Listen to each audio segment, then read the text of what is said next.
Inside, the B-2 Spirit, the secret process that makes it untouchable. You've never seen this. This is the B-2 Spirit, the most advanced stealth bomber ever built. It can cross continents, slip through defenses, and strike a target with terrifying precision. That's what everyone talks about. But none of that is the real story. Because before this aircraft ever leaves the ground, before a single engine even turns, there's an invisible process happening behind the scenes. Thousands of steps, hundreds of people, and zero room for error.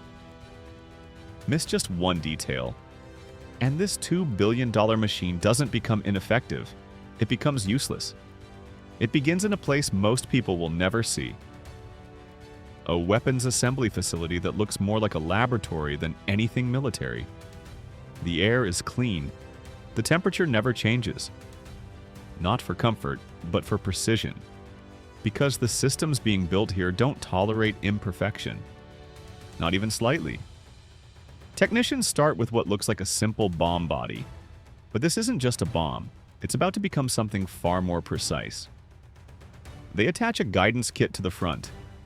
Inside it, a GPS receiver, an inertial system, sensors so sensitive that they can detect movement smaller than a strand of hair. This is where the transformation happens. From dumb weight to guided intelligence. But here's the catch. At this stage, it's completely harmless. No power, no activation, no chance of detonation. It's just potential. Locked away, waiting. Then comes the part that has to be perfect. Connections, alignment, torque. Too loose? It fails in flight. Too tight? It cracks under stress. There is no close enough, only exact. Next, the tail section. Fins, actuators. Control surfaces that don't just stabilize the fall. They steer it. Each movement is measured in tiny fractions of a degree. Each correction decides whether it hits or misses by 100 feet.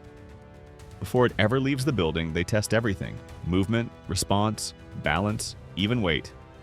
Because a difference of just a few pounds changes the math completely, and still, it's safe. Completely inert. It won't even activate until it experiences the violence of being released from an aircraft.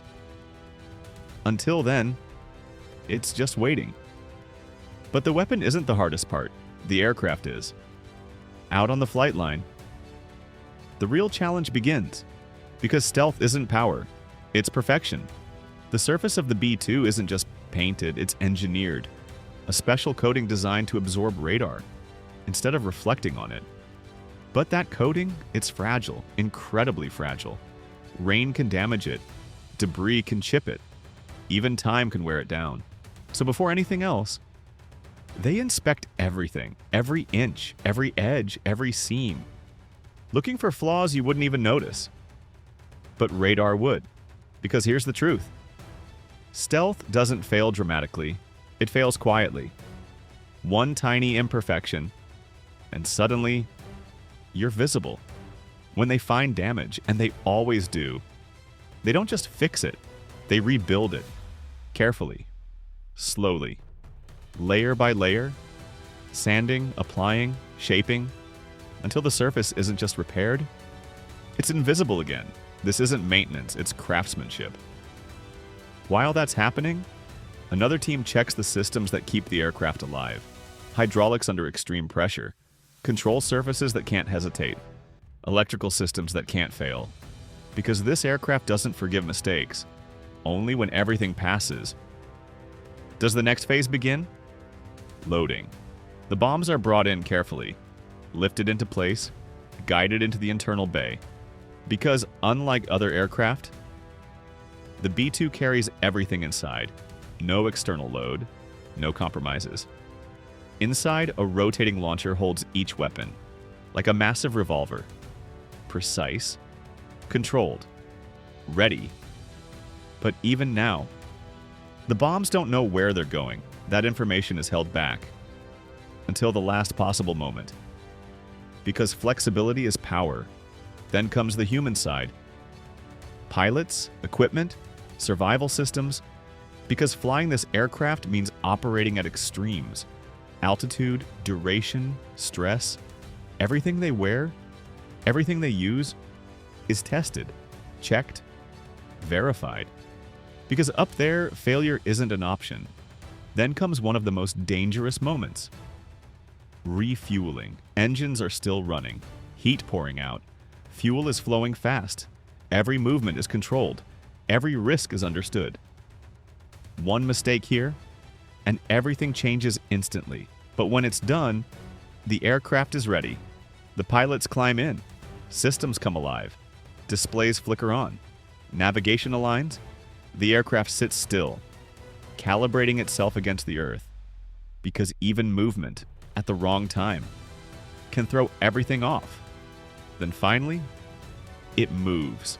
Taxi, takeoff, acceleration, and then lift. In the air, it looks effortless, but it isn't. Computers are constantly working, adjusting, correcting, keeping something inherently unstable, perfectly controlled. Then comes the moment everything has been building toward. The target, inside the aircraft. Preparation begins. Selection, alignment, timing. The bay doors open. Briefly, carefully, just long enough. The weapon receives its mission, coordinates, conditions, everything it needs to know, in an instant, then release. For a split second, nothing happens. Then everything does. Power activates. Systems come alive. Fins deploy. Guidance locks in. It begins to fall. But not randomly, not blindly. Precisely. Adjusting, correcting, adapting. Every second brings it closer. Every movement refines the path. Until the final moment, a last correction. Barely visible, and then impact. All of it.